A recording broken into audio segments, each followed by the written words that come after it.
What is going on YouTube? Chrono here and welcome back to another PSO2 video. So today, as promised, we'll be going over the Trunkul series weapons that released with a new seasonal event. But before we jump to that, if you guys are new to the channel, my name is Chrono. I primarily cover PSO2 content. Would much appreciate a subscribe as we work our way towards that 10k mark, hopefully by the end of this year. Anyway, let's go ahead and jump into this.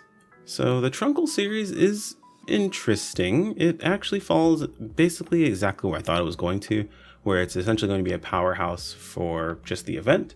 And outside of the event, I really don't think it has much of a place, except for one possibly very niche situation we'll talk about a little bit later. So if you guys are new to these comparisons, this is how this works out. The first thing we're going to talk about is the weapon's potential, as well as its base damage. Those are basically the building blocks of, is this weapon going to be of any use to me outside of its specific niche? Now, I could go on and on about how all these comparisons work, but I'll talk a little bit about each comparison and how it works as we get to it. So let's go ahead and just jump directly into this weapon. All right, before we're talking about anything else, let's talk about just the weapon and its stats itself.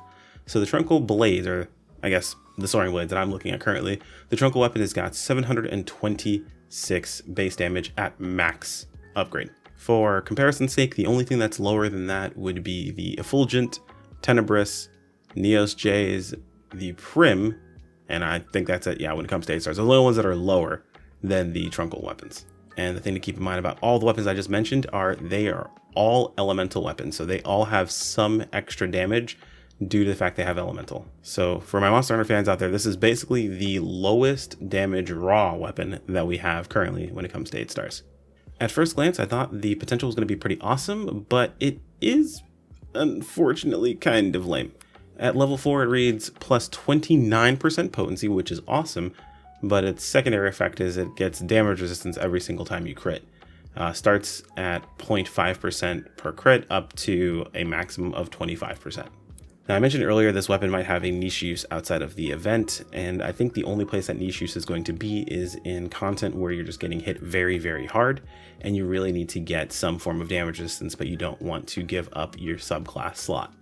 At the end of the video, I'm going to show you guys a chart that's got some comparisons of the Trunkul weapon outside of the event comparatively to a bunch of other weapons. And you'll be able to kind of see how it matches up. And depending upon the situation that you're in, losing out on some damage may be nice to survive potentially against some pretty heavy hitting attacks. I mean, I kind of like am being very vague about it, but I feel like the only place that this is going to be useful is if we ever get a rank 2 version of Falls Aegis, and that's going to be about it. And even then, seeing as fighter's not a really great subclass for that fight specifically, it may just be beneficial in that case to just sub Hunter and take advantage of the defensive options that has. Or maybe you need both. Either way, that does it for the weapon stats. Let's talk about the comparison. So for this, I do use a damage calculator. We use Cakewalk's damage calculator. I'll leave a link in either the video description or the pinned comment, letting you guys know, or it's basically a link to one of my own videos.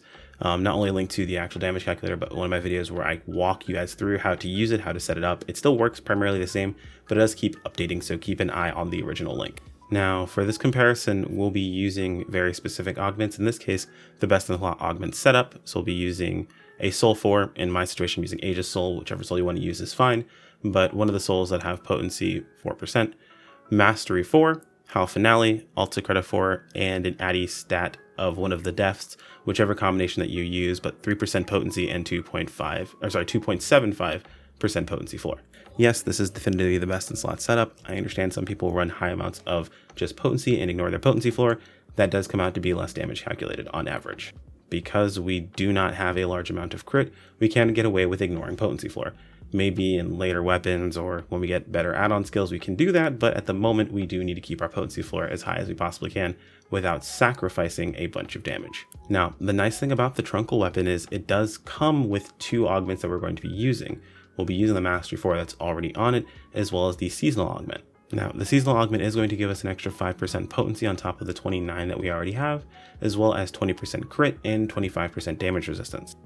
Unironically, those of you guys who run those potency builds will get a little bit more mileage out of it using the seasonal weapon because you are getting so much crit hit as it is.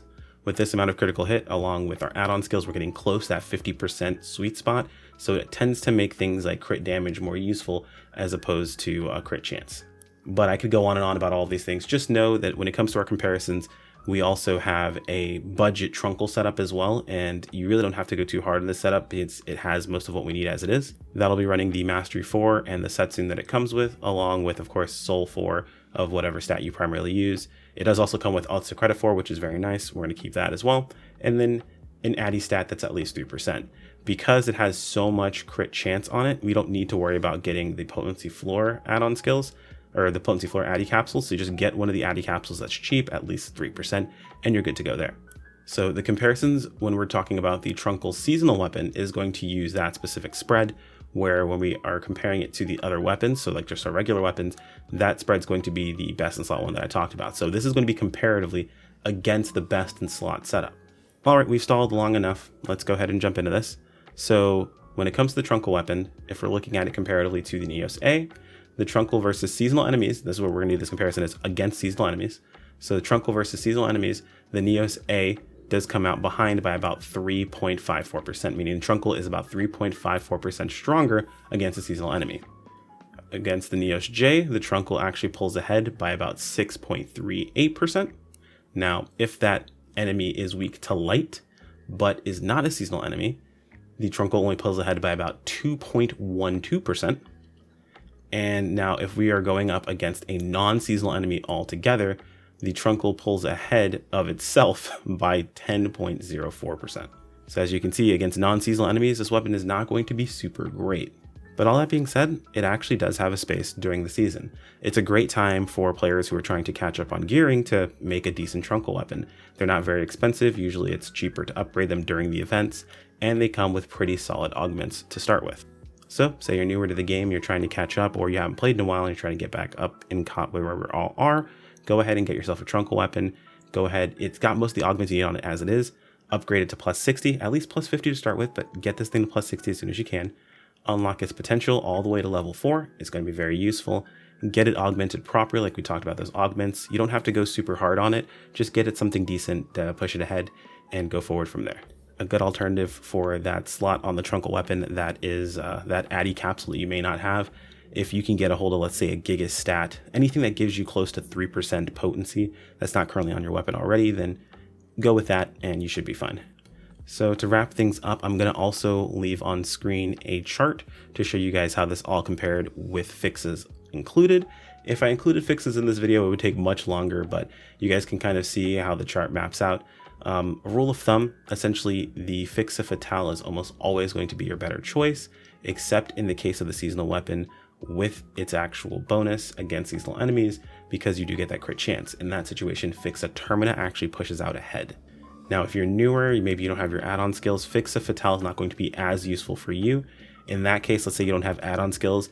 In that situation, funny enough, actually, then Fixa Fatale would be your play because you wouldn't have as much crit.